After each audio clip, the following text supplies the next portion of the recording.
So last time, specifically 4 years ago, and I know you're probably saying, who the hell are you? And what conversation we had 4 years ago? Well, look here, damn it, we had it, all right? Just let me jog your memory, just a little bit.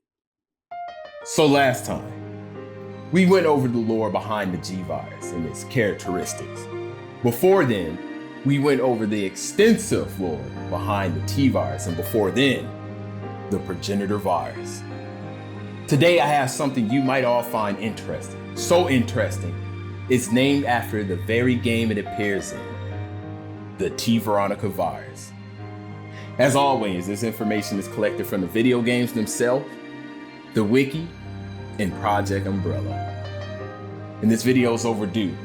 I'm not gonna waste any more of your time, but please, if you have a moment, watch the thank you piece at the end. I really do appreciate everyone who can bear to watch these videos. So without further ado, let's get started.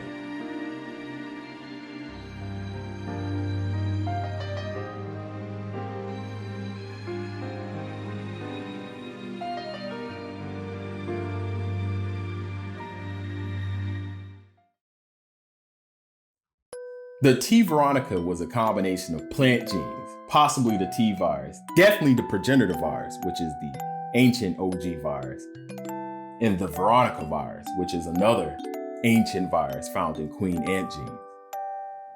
It's considered a T-virus due to it being developed under the T-virus project, but James Marcus didn't have shit to do with this one. Matter of fact, he didn't even know. See, the virus was created by none other than Alexia Ashford, who was fucking 10 years old, by the way. And also, this little bitch is the daughter of Dr. Alexander Ashford, and obviously through process of elimination, she's the granddaughter of Dr. Edward Ashford, who's probably the most ethical virologist of all of Resident Evil. Oh, she also got a brother, Alfred, but compared to her, he's a fucking dumbass. Probably more intelligent than me though. Oh, fuck. That means I'm the dumbass. Now, some of you watching might ask, hey, yo, Kylo, what's up with the quotation marks, bro? Why you put quotes around the word daughter? And to that I might say, that was a very keen observation, sir, man. Why the hell aren't you a detective? See, where were these perceptive capabilities when some asshole stole a candy bar out my backpack the other day? But the joke's on them. They actually did me a service. See, it was a fucking Butterfinger. And who eats Butterfingers? Surely not me. But I use quotations around the word daughter because that bitch was made. And y'all might be like, well, no shit, Lo. We were all made through coitus, motherfucker. No. See, Alexia and her brother Alfred were made in a lab by their father through cloning. In fact, the only Ashford they're biologically related to is their great-great-great-grandmother, Veronica, who is indeed the founder of the Ashford family. Alexander used her cells to make the twins. And if you want to get technical, she's the fucking sperm donor. Wait, that don't make sense. That's because you're a fucking idiot. Okay, now back to this damn virus. As we discussed earlier, the T-Veronica virus is an amalgamation of a bunch of other shit such as the progenitor virus, queen ant genes, plant genes, Levi genes, etc. And due to the excessive recombination, this strain's mutations are very fast, very dramatic, very explosive, particularly in favorable environments. And unlike the Mac Daddy T virus, T-Veronica manages to avoid any negative metabolic symptoms we see in subjects affected. This essentially means mutants created by T-Veronica were not in a state of constant starvation like zombies, and they resisted other side effects such as necrosis and rotting. But, and this is where the shit get interesting, if the virus was left to spread at its normal speed, it's still very likely to cause damage to brain cells of the host, much like the progenitor virus. Also, if allowed to spread at its normal pace, T-Veronica mutants can still lose most of their intelligence and become extremely aggressive and violent towards the unaffected. Although this reason is unknown, it may be due to hormonal imbalances, changes in the brain, insectoid instincts. Hell, we analyzed that same violence, aggression, and degradation of intelligence during the coronavirus pandemic. And again, these hosts did not mutate into zombies. No, another subspecies was created during that time, and this mutation is now known as Karen. Now, Alexia Ashford was unnaturally intelligent. The bitch graduated from a university in England and was employed by Umbrella Pharmaceuticals at the age of 10. Imagine being at work, you look over to your left and you're like, what is this, career day? Yo, who fucking kid is this? But little do you know, this bitch is the head virologist. And now you disrespected her. Now your ass is fired. But this is Umbrella we're talking about. Positions don't go empty because somebody got fucking fired. No, we all know what happens to them. So due to her unnatural intelligence, Alexia was a true narcissist. She kind of lacked the ability to relate to her peers. She considered herself above all of humanity. She really saw humanity as insects. She literally saw herself as the queen ant and everyone else her workers. No soldiers though. No, there is no need for soldiers if you ain't got the ops out there to oppose you. Alexia steered the development of the T-Veronica virus towards enslaving every fucking person on this planet and subjugating them to her will. So again, why the fuck would she need soldiers? Alexia was going to be the Cleopatra, but on steroids. Well, not exactly steroids, but the bitch was on the juice. Anyway, I digress. So while the T-Veronica virus development was known to the rest of Umbrella, the true aim of his research was kept a total secret. After Alexia and her brother discovered the truth behind their birth, you know that they were clones and shit, they injected their father, Alexander Ashford, by force with a prototype of the T-Veronica in what became the first human trial. Alexander, or Nosferatu at this point, suffered extensive brain damage and the mutations were unfavorable, showing that the T-Veronica failed to circumvent the main issue that all these progenitor-derived viruses face.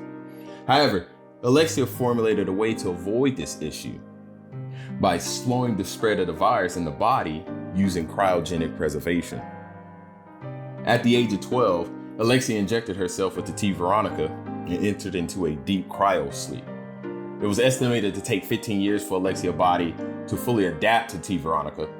And to maintain the secrecy of her plan, Alexia faked her death. And in the meantime, Alfred was to take over the Antarctic facility and watch over her as she slept.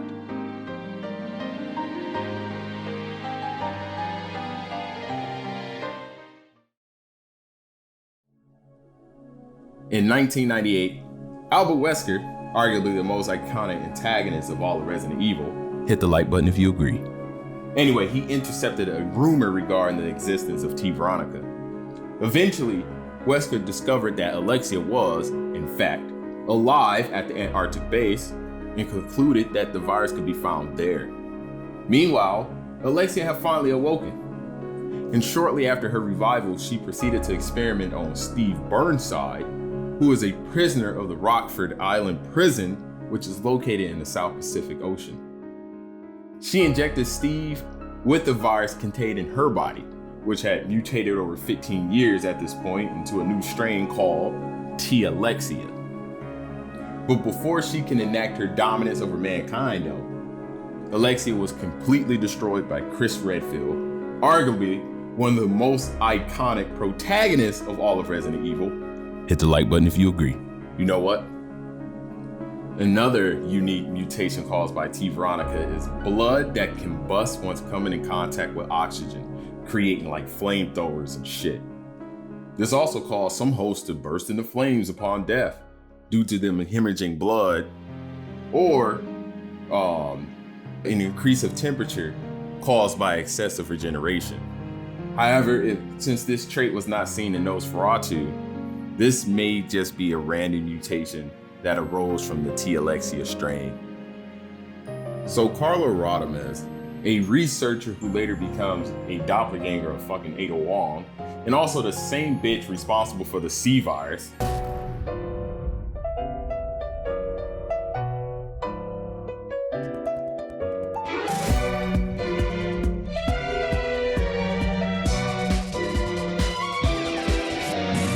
Anyway, somehow this bitch acquired a sample of the T-Veronica virus and began experimenting with the hopes of creating a perfect virus. Oh, and also to impress Derek Simmons, who was the national security advisor to the president, and the same asshole who blew up Raccoon City.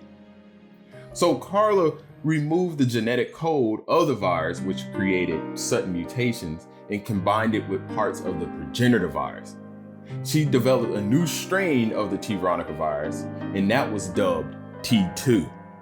Unlike T-Veronica, T2 did not degenerate the host's mental capabilities, and it removed the need for a lengthy incubation period as with Alexia, or it didn't need a constant organ transplant to keep the virus stable, as we would later see with the South American drug lord Javier, who would do this for his daughter Manuela in order to keep her body under control and to help her live somewhat of a normal life. Y'all remember Sherry Birkin, right? Little girl from RE2, fucked up parents. One was a lunatic, the other one was trying to procreate. Anyway, Carla would later combine the T2 with the G virus variant found in Sherry's body. This resulted into the C virus, which was able to preserve some intelligence in its victims, but turn them into extremely dangerous creatures. But the lore behind that virus will have to wait until another video.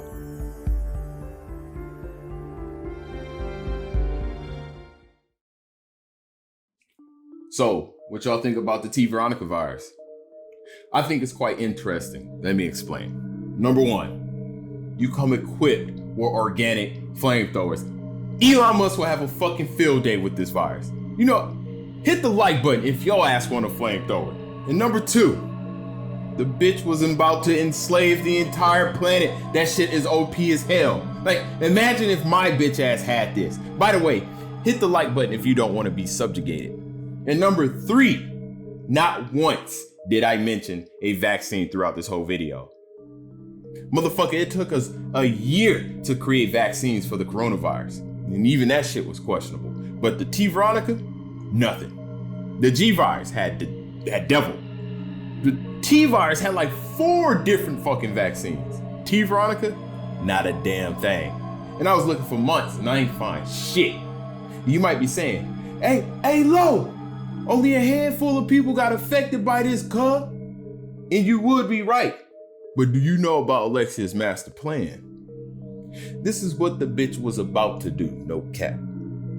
She planned to use her infected ants to spread the virus around the whole world by biting and injecting humans and animals with the virus, giving her complete control over every creature on this planet. Like I said, this virus is OP. But I still think it's one more virus out there that's even more overpowered than this. Anyway, I sincerely thank you all for watching this video.